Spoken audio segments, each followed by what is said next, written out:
el darnos cuenta de que la vida tiene un sentido. La vida no es fruto del caos, ni del azar, ni estamos viviendo esta vida por casualidad. No, no. Hay un sentido profundo en todo.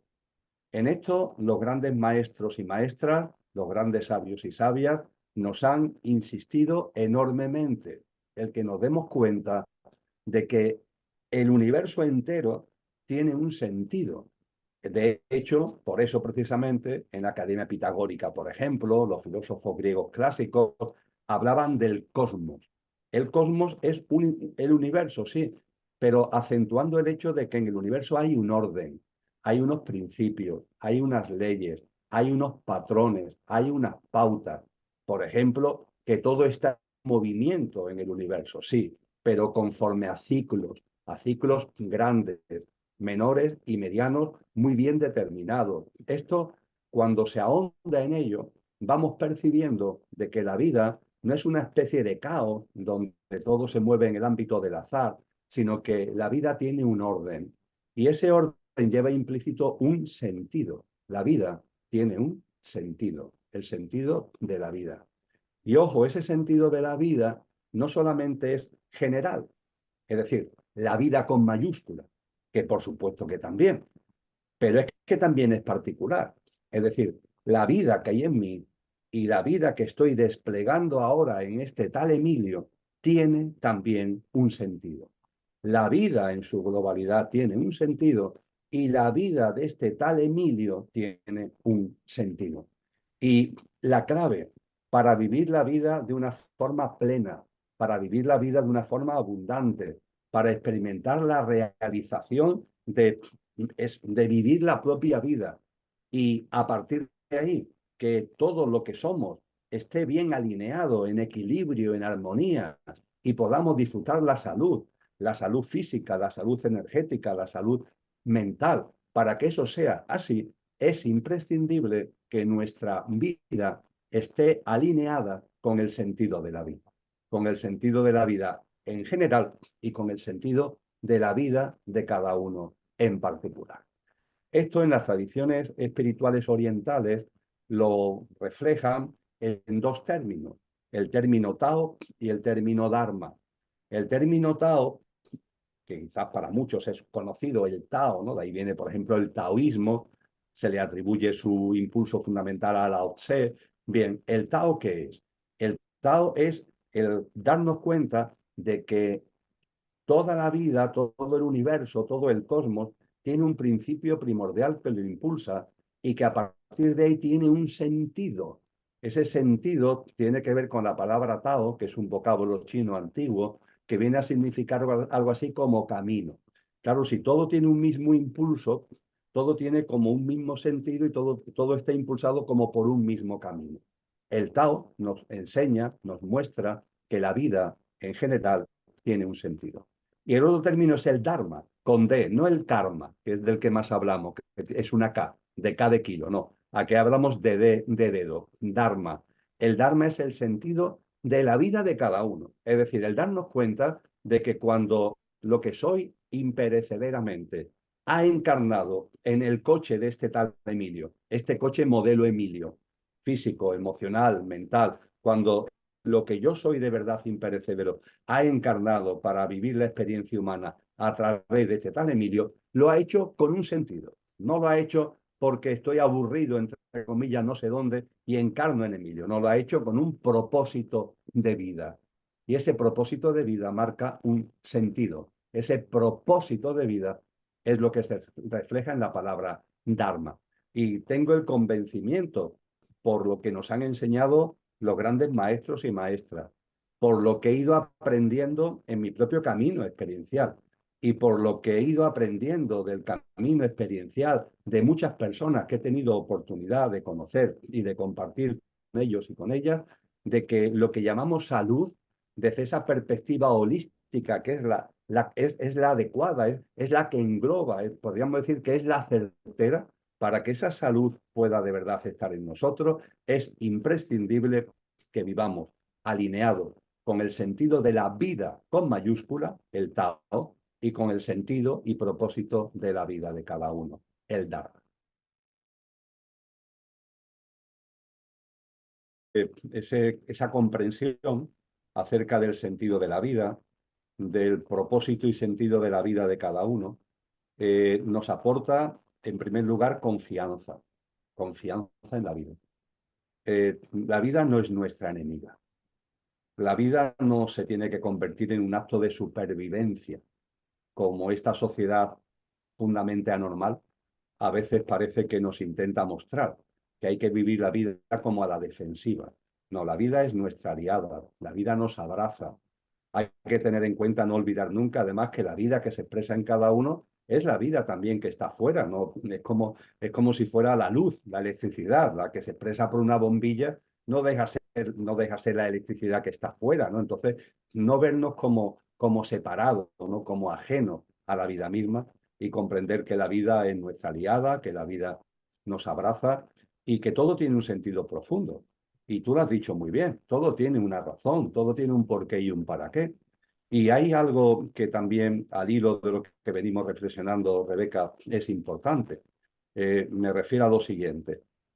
La vida tiene un sentido, nuestra vida tiene un propósito y un sentido. Si estamos alineados con el Tao y con el Dharma, eh, vivimos una plenitud. Esa plenitud, que es una plenitud, vamos a llamarle espiritual, pero impregna todo nuestro coche, todo nuestro mundo físico, energético, emocional, mental. Pero estando aquí, es muy frecuente que nos apartemos, es decir, que nos alejemos de ese Tao y de ese Dharma. Es muy importante darnos cuenta de que el término que utilizan de forma dogmática y de forma tergiversada a veces las religiones de pecado, ese término que nos aterra, ¿verdad? Porque lo en el cuadro dogmático en el que las religiones insisten en él. Cuando acudimos a la etimología de la palabra pecado, cuando, por ejemplo, en la tradición cristiana nos vamos al Nuevo Testamento, a los evangelios, a las cartas de los apóstoles, a las palabras de Cristo Jesús, y ahí está, en ese Nuevo Testamento, está la palabra pecado. Esos textos están escritos en griego clásico, que era la forma de escribir, la forma culta de escritura en aquella época. Y ahí el término que hoy usamos como pecado, si nos vamos a la etimología, significa alejamiento, alejamiento. No es castigo, no es culpa, es alejamiento. Concretamente es como una flecha que se tira y en lugar de dar en la diana, se aleja. Y claro, sigue su trayectoria y se aleja cada vez más. Pues bien, cuando nos alejamos del sentido de la vida, cuando nos alejamos de nuestro propósito de vida, es cuando, dicho entre comillas, caemos en el pecado. Y ese pecado tiene unas consecuencias sobre nosotros mismos, no solamente espirituales o conscienciales, sino físicas, energéticas, emocionales y mentales.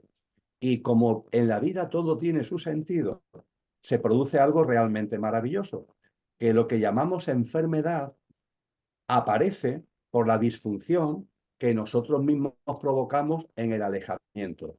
Pero ojo, gracias a que aparece la enfermedad, podemos recuperar el camino. Es decir, la enfermedad es una oportunidad para percibir que nos hemos alejado y que a partir de ahí reconduzcamos nuestra vida.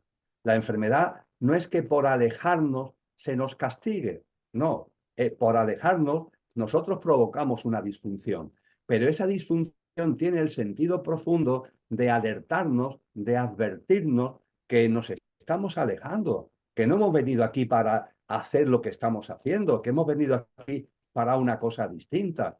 Yo esto lo he vivido mucho con personas que han caído, por ejemplo, en procesos de bajón anímico, semidepresivos, depresivos. Yo percibo que ahí hay un grito del alma, Rebeca, es el alma la que está gritando.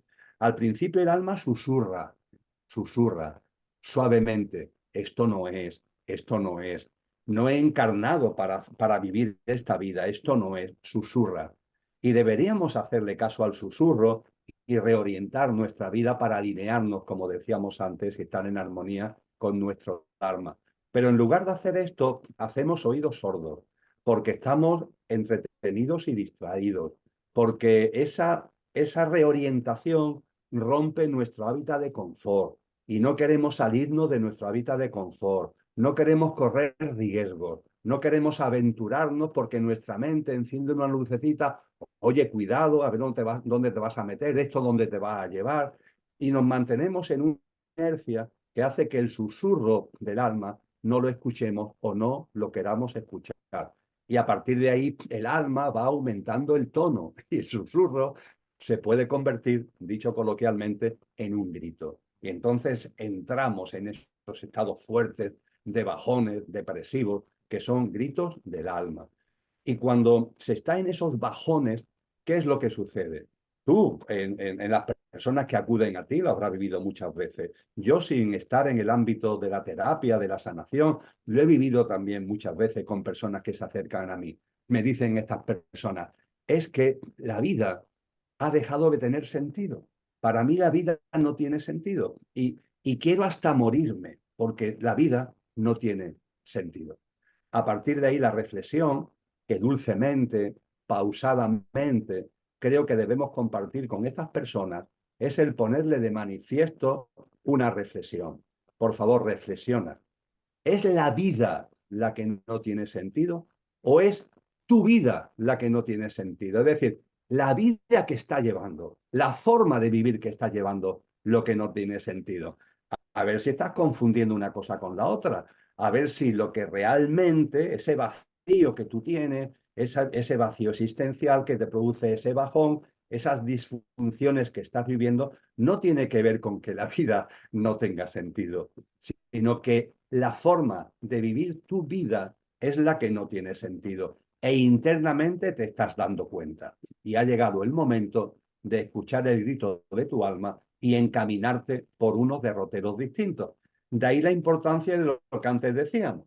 Cuando se contempla la sanación, la curación de esta forma, podemos atender a ese cortocircuito que tiene la persona, a ese bajón, a esa depresión, a ese salto de tornillos que ha tenido, pero hacerle ver además de que no se trata solamente de recomponer otra vez el tornillo y ponerlo adecuadamente en su lugar, sino que ha llegado el momento, precisamente ese tornillo ha saltado para que comprenda que ha llegado el momento de vivir de otra manera.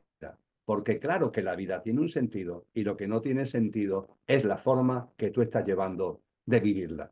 Y precisamente por eso está llegando esa disfunción. Con lo cual, y concluyo, Rebeca, cuando ves el escenario completo es una maravilla, es portentosamente maravilloso.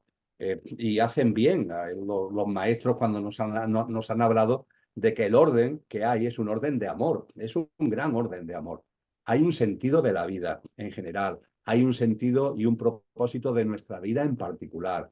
Cuando nos alejamos, provocamos disfunciones que se manifiestan en lo físico, en lo energético, en lo emocional, en lo mental o en varias de estas cosas a la vez. Pero a su vez, esas disfunciones son como luces que se encienden para ayudarnos a darnos cuenta de que tenemos que reconducir nuestra vida para alinearnos y armonizarla con el propósito de vida que hemos encarnado y con el sentido de la vida.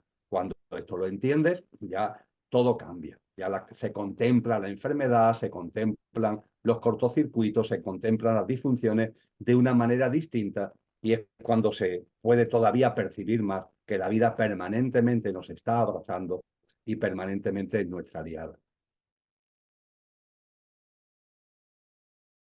Es un pasaje precioso del Evangelio de Juan, en donde Nicodemo, que es un rabí, Nicodemo es un sabio judío, que poco a poco se fue acercando a Cristo Jesús hasta el punto de que finalmente fue discípulo suyo.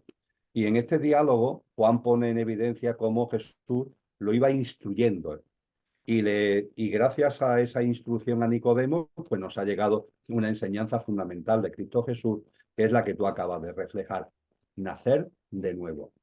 Claro, cuando Nicodemo escucha hablar de que hay que nacer de nuevo, lo primero que se le viene a la cabeza, y es lo que le dice a Jesús, es, ¿y cómo puedo volver al vientre de mi madre? ¿Cómo voy a nacer de nuevo? Entonces Jesús le explica que no se trata, evidentemente, de volver al vientre de tu madre.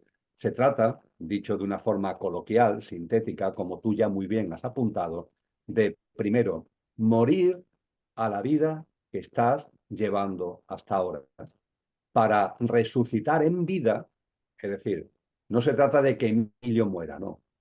Este Emilio que está aquí tiene que morir a una forma de vida que es la que hasta ahora ha llevado, para resucitar en vida y nacer de nuevo llevando una forma de vida distinta. Podríamos decir que esta forma de vida distinta es precisamente la forma de vida a la que venimos haciendo mención, la que está en armonía y alineada con nuestro verdadero ser, con nuestro propósito de vida, y la que está en armonía y alineada con el sentido de la vida, con el sentido de la vida que rige la vida en su globalidad, el cosmos en su totalidad, etcétera, etcétera. Y claro, eso no son palabras, eso después es una práctica de vida. Es una práctica de vida de coherencia con lo que realmente somos, es una práctica de vida de conciencia y es una práctica de vida que finalmente se puede resumir en algo tan sencillo como vivir al servicio de la vida. Es decir, cuando me alineo y me armonizo con el sentido de la vida, el mío en particular como Dharma y el Tao de la vida en general, la vida la tengo que plasmar en coherencia y en conciencia poniéndome al servicio de la vida. Y dándome cuenta que poniéndome al servicio de la vida es la forma más elevada y más completa que me estoy poniendo al servicio de mí mismo.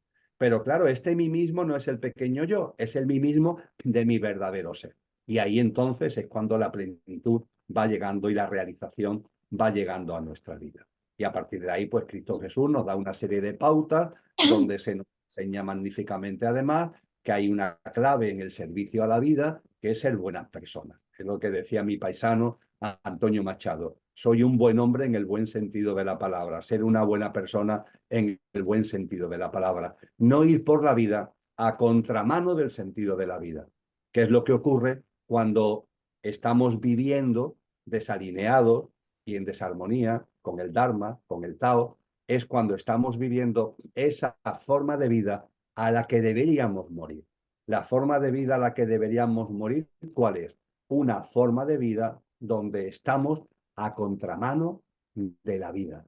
Y estar a contramano de la vida significa que vives la vida no al servicio de la vida, que es ponerla al servicio de tu verdadero ser. No, vives la vida al servicio del ti mismo más pequeño y más mediocre que hay en ti. Es decir, ese ego al que tú anteriormente hacías referencia, a ese pequeño yo, a lo que a mí me gusta llamar el coche. Nacer de nuevo es vivir la vida bajo el mando consciente del conductor. Tenemos un coche, nuestro yo físico, emocional, mental, la personalidad a él asociada, pero ese coche tiene que estar ahí bajo el mando consciente del ser. El coche es el estar, el conductor es el ser y nuestro estar, que es el coche, tiene que estar bajo el mando consciente del ser, poniéndolo al servicio de la vida, siendo buenas personas en el buen sentido de la palabra, etcétera, etcétera, con las enseñanzas maravillosas que nos da Cristo Jesús. Si no nacemos de nuevo, ¿qué significa? Pues que realmente estamos viviendo una vida que no es vida, es una vida, por así decir, encapsulada, enlatada, extraña, de supervivencia, en modo de supervivencia, a la defensiva, como decíamos anteriormente, porque claro, si el coche no está bajo el mando consciente del conductor, si el conductor está olvidado, como tú decías antes, si lo que realmente somos no lo tenemos en cuenta, es como si no existiera personas que han caído, vamos a decirlo coloquialmente, en la amnesia, en el Alzheimer de lo que son, con el coche sin el mando consciente del conductor. A este coche, ¿qué le pasa? Que se convierte en un coche loco, porque no tiene un mando consciente. Y a partir de ahí, este coche loco vive, sobrevive, atendiendo a los impulsos, a las influencias de lo que tiene en el entorno, de los sistemas de creencias, de los patrones y pautas de vida del entorno. Esto en psicología se le llama el inconsciente colectivo. El inconsciente colectivo que está configurado por un montón de normas y reglas, de sistemas de creencias, de paradigmas acerca de la vida y de patrones y pautas de vida, y no te das cuenta que realmente no estás viviendo tu vida. Teóricamente estás al servicio del ti mismo, pero ese ti mismo, que es el pequeño yo, te nubla tanto la vista que realmente no la estás viviendo al servicio de ti. Estás viviendo como una máquina programada. Estás repitiendo los programas que te está diciendo la sociedad, que te están diciendo desde pequeñito, muchas veces con buena intención, en tu familia, en el colegio, en el instituto, en la universidad, lo que permanentemente están reproduciendo por su boca los amigos, lo que te están diciendo los telediarios y los medios de comunicación, lo que permanentemente la sociedad te está indicando, como el coche no tiene un mando consciente, el coche está como un coche loco, sobreviviendo bajo las influencias, bajo las interferencias, bajo las manipulaciones de todo esto. Y a esto es lo que hay que morir. Ya está, ya está. Oye, reconozco que he vivido así, ¿vale? Incluso puede ser que gracias a que he vivido así, me estoy dando cuenta de cosas que me ayudan a conocer lo que de verdad en esencia soy y lo que de verdad en esencia es. Pero a partir de ahí hay que tener un acto de voluntad, un acto de compromiso con uno mismo. Y ese compromiso con uno mismo es decir, hasta aquí he llegado. Voy a morir a esa forma de vida para resucitar en vida, nacer de nuevo y empezar el camino de una vida distinta. Y esto cuando llega a una persona, esa persona tiene que dar el paso adelante. Y si no, esas disfunciones que compartíamos anteriormente, Rebeca, van a darse más fuerte todavía. Hay gente que me dice, bueno, Emilio, yo tengo la sensación de que cuando estaba muy en la inconsciencia como coche loco, no me pasaba nada. Realmente no es así, le pasaban muchas cosas. Lo que ocurre es que con la inconsciencia que tenía ni se percataba de lo que le estaba pasando, porque tenía una vida vacía, porque tenía una vida absolutamente influenciada y dirigida por factores externos que no son sus propias acciones y sus decisiones. Las acciones no eran acciones, sino que eran reacciones ante lo de fuera, etcétera, etcétera, etcétera. Pero como estaba en la inconsciencia, no se daba cuenta. Y ahora que me dicen, y ahora que empiezo ya a tomar conciencia y quiero reorientar mi vida, es como si no pararan de pasarme cosas, ya no solamente desde el punto de vista físico, energético, emocional, mental, sino avatares y circunstancias de la vida. Y claro, yo intento desde el corazón, ¿no? Y yo no soy maestro de nada, ni intento convencer a nadie de nada, pero como hipótesis para con su consideración, digo, oye, recapacita. Quizás es como te has dado cuenta de que tienes que reorientar la vida, lo mismo todas estas cosas que te están pasando son precisamente ayudas, apoyos que la vida te está dando para que seas capaz de reorientar tu vida. Porque claro, cuando reorientas tu vida es que tienen que romperse cosas, es que no puede ser de otra manera, es que se tienen que cerrar puertas. Pero ojo, confía en la vida, porque claro, si estás viviendo del modo A y vas a morir a esta forma de vida para pasar a vivir de una forma mucho más plena, que es el modo B, esto tiene que romperse, esto tiene que acabarse. Y tu mente, en el proceso de transición, pasan cosas que no le gustan, pero tienes que seguir para adelante, confía. Confía, por ejemplo, que todo tiene su porqué y su para qué. También una enfermedad, también tiene un sentido profundo, que realmente la vida nunca te va a poner por delante obstáculos. Siempre son trampolines. Aunque tu vida lo vea como un obstáculo, no es un obstáculo, es un trampolín. Date cuenta de esto y date cuenta de que las puertas que se cierran son necesarias que se cierren para que se abra una puerta nueva, que abrirá una puerta nueva, que abrirá una puerta nueva. Y cuando además, Rebeca, como ya me ocurre a mí, ya tengo canas, ya se van acumulando los años y ya vamos percibiendo la vida no de 20, 30, 40 años, sino ya una vida más dilatada. Es que en cuanto que tenemos un poquito de conciencia, es que esto es fácil de darnos cuenta.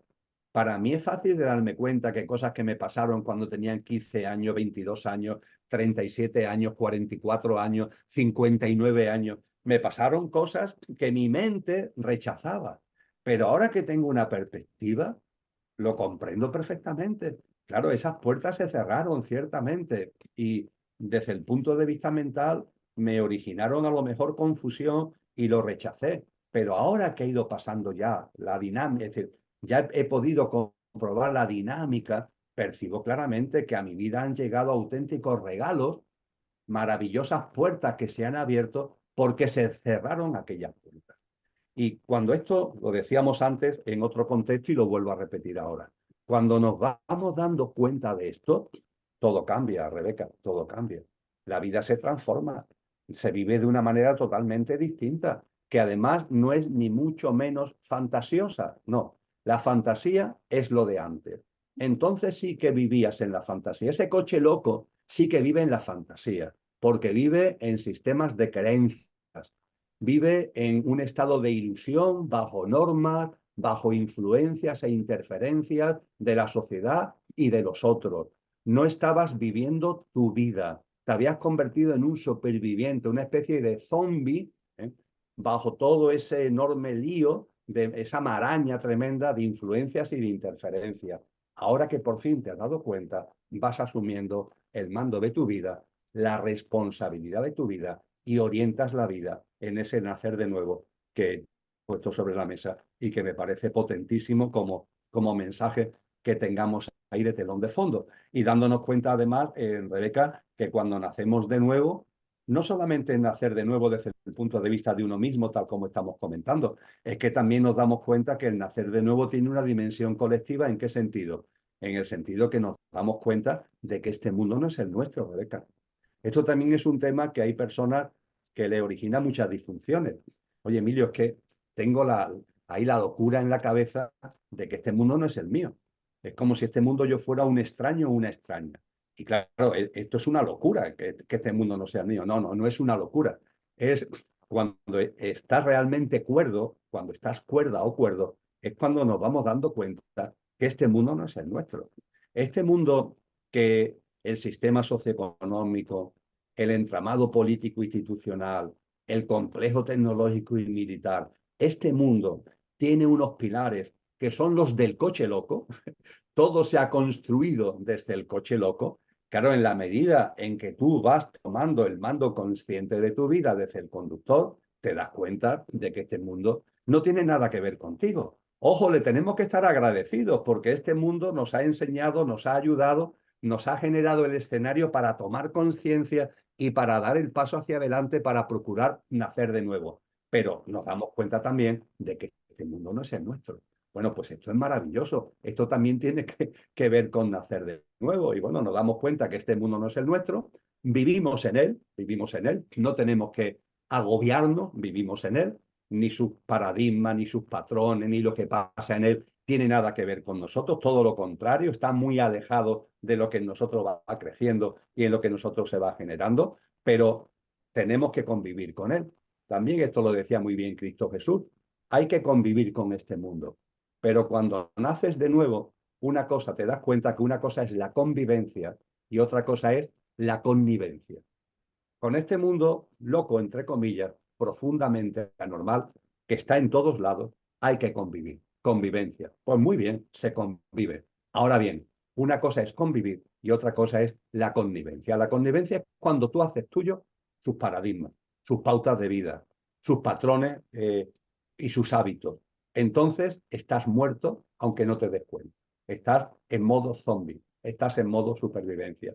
Cuando nos vamos dando cuenta, oye, yo convivo con este mundo, pero no caigo en la convivencia con este mundo y vivo bajo unos paradigmas, una visión existencial, una visión de la vida, unos patrones y unas pautas de vida que están en coherencia con lo que soy y que, por no repetirlo, tiene que ver con ese sentido de la vida, con esa armonía con nuestro Dharma, con esa armonía con el Tao y con ese camino que va dirigido a ser cada vez una vida más al servicio de nosotros mismos, en el sentido verdadero de lo que es ese nosotros mismos, que no es el estar perecedero, sino nuestro ser imperecedero, y también en esta vida al servicio de la vida como buenas personas, con compasión, con amor, con empatía, con comprensión, con solidaridad, con cooperación. Y entonces toda la vida, te das cuenta cómo te abraza y se transforma en otra cosa que te lleva a ese estado, y termino, Rebeca, que es el estado de plenitud. Un estado de plenitud que no tiene que ver con el bienestar. en el modo coche, lo máximo que puedes aspirar es a tener momentos, ratos de bienestar. Pero la palabra bienestar ya lo dice todo, está, porque ahora está y ahora no está. Ese bienestar aparece y desaparece y viene el malestar. Bien, el camino del propósito de vida, el camino del sentido de la vida, el camino que estamos compartiendo aquí, que tiene que ver con la sanación y con la salud holística, es un camino en donde no, el bienestar no. Vamos a ir, hay algo más, algo que tiene que ver no con el estar, sino con el ser. Y entonces vamos adquiriendo una paz interna, lo que en el lenguaje hinduista se llama chanti. Vamos adquiriendo un estado como de bienaventuranza, de contentamiento interno, de felicidad incausada. No tiene que ver con las cosas de fuera. El mundo está ahí, la vida está ahí dando sus vueltas, pero ya en mí aparece un estado de felicidad que es inamovible, porque tiene que ver con el ser, el estado de felicidad, la felicidad como estado natural de nuestro ser, que es lo que en el lenguaje budista llaman ananda, en el lenguaje cristiano se llama gracia, y cuando eso va apareciendo en la vida, bueno, pues todo cambia para mí y todo cambia para mi relación con el mundo y también con lo que puedo compartir con el mundo. El darse cuenta junto con la toma de conciencia, a partir de ahí tiene que venir la responsabilidad, evidentemente, si no, ¿de qué sirve esa toma de conciencia? Tienes que coger el mando de tu vida y eso implica responsabilidad. La responsabilidad verdadera, la responsabilidad no de hacer lo que otros te dicen, que eso es una dejación de tu responsabilidad, la dejación verdadera, la responsabilidad, perdón, verdadera. Y claro, esa responsabilidad verdadera, Rebeca, a veces pasa que es hacer lo contrario de lo que te están diciendo. Y eso conlleva el dar un paso adelante que nuestra mente a veces rechaza. Uf, es que me tengo que ir por un camino donde me van a criticar, donde la gente se va a poner en contra. Vamos a ver, ¿te has dado cuenta de verdad? Pues si te has dado cuenta, tienes que asumir la responsabilidad de tu vida. Y eso efectivamente, como es tú el que lleva el mando de tu vida y no estás ya bajo el mando a distancia de la sociedad, claro, tú vas a hacer cosas que el colectivo, la sociedad no le va a gustar, pero en eso consiste la responsabilidad. Venga, actúa con responsabilidad. Y la responsabilidad es fundamental. Te escuchaba y recordaba un pasaje en el tramo final de esa gran obra que es la República de Platón, donde Platón, en esa obra, recoge sus diálogos con Sócrates, que fue su maestro. Entonces, tenemos que imaginarnos esas dos grandes almas, Platón y Sócrates, manteniendo un diálogo que tenemos ahí, un diálogo extenso que tenemos ahí en esa obra que se llama La República. Y en el tramo final, en ese diálogo entre Platón y Sócrates, se nos habla del momento en el que las almas van a volver a encarnar. Es decir, cuando el conductor va a volver a encarnar en un coche para vivir la experiencia humana. Y se nos dice, en el lenguaje de la Grecia de aquella época, se nos dice que cuando las almas van a encarnar, hay como una especie de ángel, como una especie de diosa que se dirige a las almas y le dice o las llama almas pasajeras. Esto es muy bello, almas pasajeras. Es decir, estáis aquí, vais a encarnar, pero vuestra experiencia humana en esa encarnación que vais a tener es efímera, es perecedera. Vosotras sois muchas más y ahora vais a hacer como un viaje y vais a ser almas pasajeras. Y le dice, almas pasajeras, vais a volver a encarnar. La virtud estará a vuestro alcance. Cuando en la terminología de esa Grecia clásica se habla de virtud, tiene que ver con lo que aquí estamos compartiendo, con vivir alineados con el sentido de la vida, con vivir alineados con tu Dharma, con el Tao y con tu Dharma, vivir al servicio de la vida, siendo buenas personas. Eso es la virtud. Y le dice esta diosa o ángel a las almas pasajeras que van a volver a encarnar, la virtud estará a vuestro alcance. Que la hagáis vuestra o no depende solo de vosotras, porque Dios es inocente. Que hagáis vuestra o no la virtud depende solo de vosotras, porque Dios es inocente. Somos muy dados a buscar excusas. A veces incluso podemos hasta culpabilizar a Dios de lo que nos pasa o lo que nos deja de pasar. Pero no, lo cierto es que estamos aquí encarnados, aquí tenemos la posibilidad real de tomar conciencia para vivir de una manera plena y abundante, y la responsabilidad de eso es solo de nosotros. Y en las tradiciones nativas antiguas se puso de moda, ahora ya lo está menos, pero hubo un momento en el que se puso muy de moda una técnica que es el oponopono, no sé si a ti lo habrás escuchado en alguna ocasión. Bueno, pues el oponopono, que viene de las culturas nativas hawaianas, se dice lo que también en las tradiciones indígenas norteamericanas, en las tradiciones nativas aborígenes australianas, también se enseñaba. La vida es responsabilidad tuya al 100%. No busques excusas. La vida es tu responsabilidad al 100%. Esta enseñanza que está ahí en los cimientos de la humanidad, hay muchas personas que hoy se niegan a admitirla y la rechazan. Y están todo el día convertidas en víctimas, y en seres sufrientes y sufridores, y no toman conciencia ni dan el paso con voluntad y con responsabilidad para cambiar. Y esa transformación, que es lo que abre la puerta del nacer de nuevo, es imprescindible. Y ciertamente, claro, cuando tú tomas conciencia, eres responsable y con voluntad empiezas a vivir de verdad, bajo la dirección de tu propia vida, pues hay muchas cosas que no vas a coincidir con este mundo, porque este mundo es otra cosa. Entonces, las influencias, las interferencias, y ya empezamos a crecer, ya no tenemos que estar pendientes de lo que los demás digan. Y si a alguien no le gusta lo que yo hago, pues mira, que no le guste. Vamos asumiendo, Rebeca, que esto también origina muchos conflictos, tú lo sabes, de enfermedad sobre todo mental. Vamos asumiendo que no tenemos que ir por la vida mendigando el reconocimiento de los demás. Es un mendigueo en el que muchas personas están. ¿Qué le parece a los otros? Si le parece bien, si le parece mal. Voy a actuar para que me tengan conmigo un reconocimiento. Los que tienen más ego para ganar la admiración de los demás. Por favor, los demás son importantes, pero no te sometas a ellos. No mendigues su opinión.